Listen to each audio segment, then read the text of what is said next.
Do a thought experiment and pretend that 10 years ago, a civilian vessel carrying white helmets was seeking to deliver supplies to Syria and had been seized in international waters by the Syrian Navy. The world would be up in arms. The Security Council would not already only have met, but passed several resolutions. But here we have absolute silence. And we have absolute silence from governments who have consistently stated that they reject armed resistance to Israeli occupation and have constantly been urging nonviolent resistance. Well, here's their litmus test. What could possibly be more nonviolent than delivering baby formula to the besieged population of the Gaza Strip? And what have we heard from these governments so far? Absolutely nothing. Nothing from the British government, where this vessel is registered.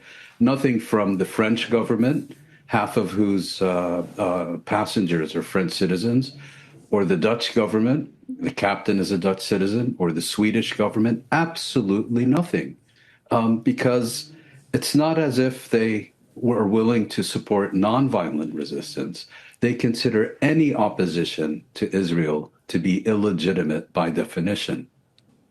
And the point is that this ship was only taking a tiny amount of aid, which wouldn't even have touched the sides remotely of what's needed in Gaza, but, you know, diapers and flour and other goods, and totally a peaceful mission.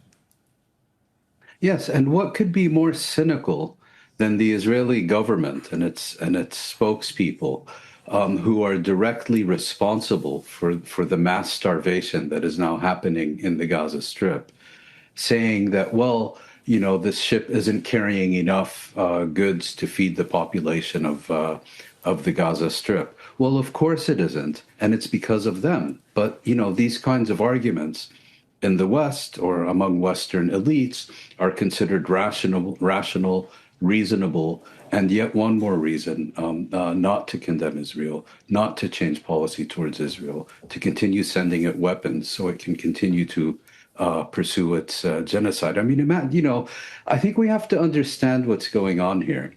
A civilian vessel carrying 12 unarmed civilians seeking to deliver rice, flour, and baby formula to the besieged population of the Gaza Strip is considered a national security threat by the only nuclear state in the Middle East that felt it had, in order to meet this national security threat, it had to send elite commandos to conduct an act of state piracy in international waters. It just blows the mind that we're even having this discussion. And more importantly, that we're having this discussion in the context of Western silence.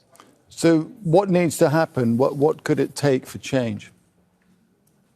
Unfortunately, I think we've reached the stage where your question is unfortunately superfluous. I mean, when we get to this point, 20 months into a live stream genocide, and now this act of state piracy in international waters, and there is still no reaction, it's difficult for me to conceive of anything Israel could do that would elicit a change in Western policy towards it. Of course, if you look at the broader international community, there is widespread outrage.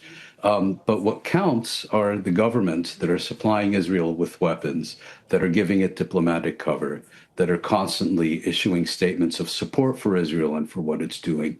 And there, I think we're past the point of no return. I cannot conceive of circumstances where Israel will have to face consequences for its actions, irrespective of what those actions may be. And